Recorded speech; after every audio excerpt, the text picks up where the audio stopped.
Hello, everyone. Welcome to yet another episode of APEX Airwaves. You're joined by myself, Julian. And my name is Alex, and today our guest is none other than man like Burt Cope, joining us on an audio call today. So you're not going to be able to see his face, but that's all good. We'll deal with that. But how are you, mate? I'm very good, thank you. How are you boys? Yeah, not too bad, not too shabby at all. So, Spiffing. Feel free to introduce yourself. Tell us more about yourself. Tell us what you do. Tell us where you're from. Tell us everything about you. Basically, I'm from Oxford. I make the genres garage, bassline, and D&B. I've been producing for about, I'd say, like 6 years now, quite a while. And I DJ like up across the country, playing sets to people, playing raves. I've also started my own label, Can You Cope, which is mostly event-based currently. We're running 2 events in the past, but looking to do more. And then hopefully at some point turn that into a record label. Massive. Well, we're going to get on to Can You Cope in a bit later, because obviously we'd love to hear more about that. But first of all, let's talk about you as a DJ producer. So you mentioned you've been DJing and producing for quite a while, and you have mentioned that, I knew this already, you have DJ across some pretty big venues and events across the country. Can you, for now, just throw in 3 of your biggest events you've done? Okay, so I'd say the biggest sort of prestigious sort of event brand that I've been involved with is probably Bass Fest in Sheffield last year, New Year's Eve. And then also, I'd say various events at the O2 in Oxford, I'd say. But more high profile, I'd say like Common People. I've also played for Kiwi Hush, which is Conductor's label, and also Keep Hush, sort of their. Oh, yeah. Which is quite good. You can watch that on YouTube as well, the full set. Just quickly on that, you are obviously Conductor started his label, and I believe you're one of the first releases on it. Is that correct? Is this for Kiwi? Yes. Funnily enough, I haven't actually had a release of Kiwi. This is the thing. I was originally, but I'm not really sure what's happening with that. All right. Well, we're not going to go into that. But you did. I think the reason I say that is because I saw you were playing on. It was his party, wasn't it? In his. I forgot what it was, but I remember playing that. Yeah, no. So that looked really good. Obviously, my apologies for thinking that you released on it, but I mean. A lot of people have thought that, to be fair, because I was doing a lot of sort of work with him. Like I went Red Bull Studios with him in London to do like, a little bit of like EP sort of. He like analysed my EP, sort of said what to change, whatever. But it never really hit the surface, unfortunately. But hopefully something in future from that. Yeah, for sure. I mean, you have already released on some big releases. I mean, to name a few, I can tell you right now, you released things like Eyes, which I mean is I think one of my favourite from yours. Youth, which was on Crucast, I believe. And I mean, Get That VIP is currently one of your most played on Spotify last time I checked. I mean, all 3, absolutely insane. And I think what I want to talk with you is you have a very unique style. I mean, your sound is something that you just don't hear it anywhere. It's just something that only with your songs I hear. I mean, I have to say, Eyes was very much different, in my opinion. It was a different ball compared to every other. Not that it was different in a bad way. It was. I really liked it. But you have a very unique sound. I mean, do you believe you have your own sound? I definitely sort of believe I have my own sound, and sort of where that comes from is the majority of people who produce sort of electronic music, they're using like plugins like Massive or Serum in their DAWs, but I use like GMS, which is literally just an FL Studio plugin. Oh, interesting. That's how I sort of, yeah. Obviously, it's not like the best. Like it would be more ideal using Massive or Serum, but it works for me. It's always just worked for me. Yeah, if you can morph it, use it in your own way to create that unique sound, and who fucking cares, isn't it? Like, yeah, exactly. So, I mean, you can't exactly say that sound wasn't successful. I mean, you released a remix for 4 as well, I believe. that's correct. So, I mean, you can't exactly say you've done badly using stock FL plugins. So no one can judge. I mean, if anything, that shows that using the tools that you have is the best way you can do it. Really, you don't really need to. I think when I started producing, when I produced a little bit, I always used the excuse, "Oh, I haven't got this plugin, I haven't got this, which is why I can't do it." But I think you literally just cut the excuse of probably 50% people who are trying to produce and are using that as an excuse. So fair play, but also fuck you for taking that excuse away. Now people can't use You know that. what's quite funny? So Sammy Vergi, I don't know if he still does, but he used to use a stock Logic synth. Really? I don't know if he still does anymore, but last time I checked, that's what he was using when I asked him. Oh, do you know what? I would not expect that. I'd sort of assume that everyone in the industry just uses massive serum. Majority do, but very, very few actually use just stock plugins or something else, which isn't like the sort of mainstream plugin to use, I guess. Yeah, I want to talk about your DJing side as well, because you played some big events as we mentioned before, including my event, which was definitely your favourite, I believe you said. 100%. I heard you say something about you would definitely play that event all your life and nothing else. So that's a good shout. But also, you played internationally a little bit. I've seen you international as well. Was the France one your only international one, or have you done some others? That is pretty much the only one I've done internationally, but definitely look to do more in future, without a doubt. Yeah, for sure. Very good experience, that. Yeah, obviously it's a little bit difficult now for you, so it's for everyone. But no, with performance-wise, I really like your set. I think it's something completely, something amazing. I always get an absolute vibe going. So tell us, if you could just create a recipe for a really, really sick DJ set, what would you do it? How would you do it? It all sort of depends what sort of genre you're into, because there's different things people be looking for in different genres. But if we're sort of combining garage, bassline, and D&B, which is what I try and do, if I'm headlining somewhere, I'll try and combine all of those. I think what you want is a lot of recognizable tunes, like vocals from other tunes. If that's a dirty tune someone's got a vocal sampled of it from, or if that's literally the original, but then you want to spin the drop, you want a big drop to sort of turn people's heads and shit. You don't want anything too predictable. I'm very sort of bored of seeing people playing quite old tunes which are released. It could be a crowd pleaser, but it's not really going to give the same effect as something that's new and fresh, depending on where you're playing at, really. Nothing's better than when you drop it I don't know why I'm thinking of this, but the Venga Boys, you play the build up to that, and then all of a sudden you just fucking switch to the other deck, and boom, you got some. Funny enough, nothing's better than that element of surprise. I was literally about to say that, actually. I was literally about to use Venga Boys as an example. Were you going to say the Venga Boys as well? I was literally about to use exactly the same example, yeah. Because that's what I do in my sets. And it's always, for some reason, Venga Boys is always the one thing that gets everyone going. I don't mean there is songs that get a lot of people going. There are songs that get crowds going and stuff, but there is only one song that gets literally everyone on the entire dance floor and the entire club going, and that is always Venga Boys, every single time. Never fails. Well, I think with that, what are your favourite songs to play right now? Name, for example, 3 songs that you really enjoy playing right now, things you enjoy listening to and playing out loud for your you sets, would enjoy live streams. Oh, you would, yeah. New Bass is someone I've always sort of rated a lot. I've done a remix for him quite a good few years ago. Recently, he sent me quite a lot of unreleased music. Ooh. Yeah, I rate New Bass. I can agree with that. I'm trying to load up my laptop right now to find you these tunes, but it believes to be run out of battery, so I won't be able to do that. Yeah. Bad timing. Yeah, that's right. Who knows? Obviously, I've got a lot of people in my sort of circle, like Deps, Hoda, Ella Quinn, give you a few names. Obviously, there's a new garage guy coming through called Yemi. He's quite sick. Had a few releases on Kiwi. Okay. We'll keep our eye out for him. Sammy Vergi, obviously, always. Oh man, Sammy. And yeah, when my laptop loads, I can come back to that one.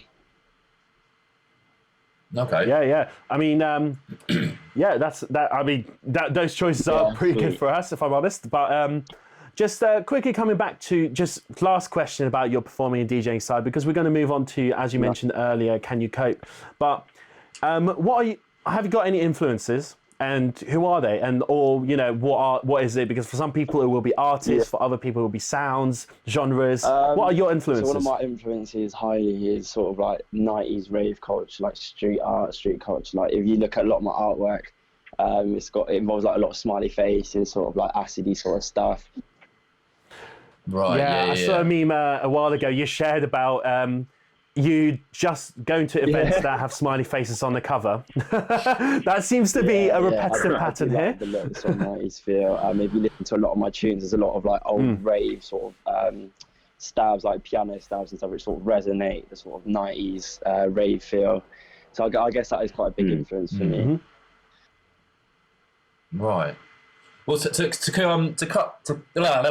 even get my bloody words out. Right. Let's digress. So let's talk more about Can You Cope then? So how did that all come about? So right, it's actually a funny story, this one. So don't know if you've seen it on Netflix, but the Fire Festival documentary. Yeah. Oh God, what a way to start the shitty this. looking cheeseburger, whatever it was, some burger or something, or chicken burger or something. Before I watched that, I was like, yeah, I really need to do an event. Just thinking, because a lot of people in Oxford and about that I know were doing events, like in their friend groups, like setting up stuff. So I thought, yeah. Oh God, who would that be? Got like close friends as well, obviously yourself. But I did. This was like quite a while before then. Deep Cover as well, Oxford. Fluid as well, which don't really do much stuff anymore. But anyway, so I was watching this documentary, and obviously, it's absolute disaster if you've seen it. But I thought, no matter how bad of an event I can put on, it will never be as bad as that. And that was literally setting the bar high. Setting the bar high. That's an interesting way to look at it. Literally, as soon as I finished watching that, I was like, right. I sent an email to the seller, and obviously got that all sorted. But it was quite lucky timing, because obviously it was the last ever possible date of the venue, so I got very lucky with that. So what would you say is the recipe for a good lineup then? Let's say, is there like a ratio of genres, like people from different genres you should use, like I don't know, 70% bass line, 30% drum and bass, like the popularity of people, like what sort of, talk to me about that. I'm interested. It all sort of depends where you are, like where you're doing your event. Up north is obviously a lot of like bass line, like Sheffield, Leeds, they like their bass line. Down south you want to be doing more D&B, more garage. It all literally depends where you are, because different audiences in different like places. But let's see, for my event in Oxford, I had a bit of bass line, a bit of garage, a bit of D&B. There wasn't too much of any particular genre, so there's something for everyone really. If you go up north, you definitely want to have mostly sort of bass line, for me anyway. Yeah. So just quickly talking about genres as well. Because I mean, I'm looking at it, obviously I host a couple of events, but they were at clubs. They don't really qualify as underground events as such. But what do you see? Do you see a shift happening, like in a couple, maybe a year, maybe 2 years, that maybe D&B will become way more popular and it's going to kind of wipe the bass line out? Or how do you see it happening? Because as you said, there is definitely a north-south divide here. South, 100% drum and bass, more popular here. North is way more bass line. I think me and Gina have spoken about things like that before. And but how do you see that changing ever? Do you see some movement going on? Somehow events are actually scheduled. Do you see more baseline events coming down south, or how do you see it? So D&B is always sort of gonna be sort of ruling over everything, like because it sort of works universally, like everywhere. Like you even have like D&B obviously in America and stuff. Like there's a lot of D&B going on. Baseline, it did used to be big in South. About 2016, wasn't it? Like 2016, that sort of. Yeah, but now it's sort of slowing down, and now the only really time you'll see it is like at O2 or whatever. It'll be like Crucast takeover or whatever. You won't really see it like any other place, because it's just not really got that demand for it anymore. But I think in that sort of progression over the next few years, it's probably going to continue. Like up north, it's always going to remain strong baseline, and that garage, like it'll always remain like strong, like down south, up north. But realistically, D&B will always sort of be the sort of main sort of aspect people sort of like demand for on a night out. Well, we're talking about, genres, types of music. What are your dream acts to book for your? I mean, you are going to host future events, right? Yeah, of course. Yeah. So, what are your dream, acts, dream DJs, artists to book up onto your events? You can name up to 3, say. So I say people that I rate a lot. These are all sort of names we've had sort of in the pipelines, thinking we could do this. And obviously, a lot of it changes once you sort of get working on like dates and stuff. But obviously, I'd say Flavor D, Sammy Veggie, and K Motions probably for my top 3. Ooh, okay. That's an interesting lineup, I have to say. I mean, if you ever get any of them down, make sure to tell me, because I actually really want to see every single one of them that you just mentioned. So that's something interesting. But I mean, the last thing I think we were going to touch on the event side is, uniqueness, because right now it seems that everyone, their mum and their dog is throwing an event, me included. So I'm kind of firing on myself here. But what do you think makes events stand out? I mean, obviously your event stood out in Sheffield, seems to have been a huge success. Your event in Cellar absolutely went off. So, what do you think differentiates your event from someone else? And what do you think is the recipe? Well, not even a recipe anymore, because that way too much. But what do you think is the winning factor of being unique in this kind of industry as such? So I'd say branding is a huge sort of department of that. Like you want your brand to stand out, like your logo, your posters, it all needs to sort of resonate the sort of vibe you're going for. I just see so many of the sort of same sort of posters, and it's like, don't get me wrong, if it's got a good lineup, it'll be a good night. But if your poster like speaks to you, you will get a lot more people down, I think. And also, the lineup is a huge thing. Like you want to be having a sort of unique lineup. Like an MC, you wouldn't really have a specific DJ, but when you read it on the lineup, you're like, yeah, that works. Yeah. Okay, so would you, in that case, just putting those together, if someone was to host an event and they could only have an insane lineup, and I mean like top quality people or insane branding, which one do you think would be the winning factor?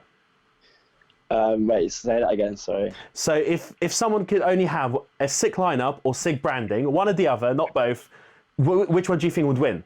I think if it comes down to that, definitely lineup, because that is what the event is. It's who's playing on that stage. But what I'm trying to say is the branding and the visual will like propel the lineup like so much more than if it's just like a basic lineup.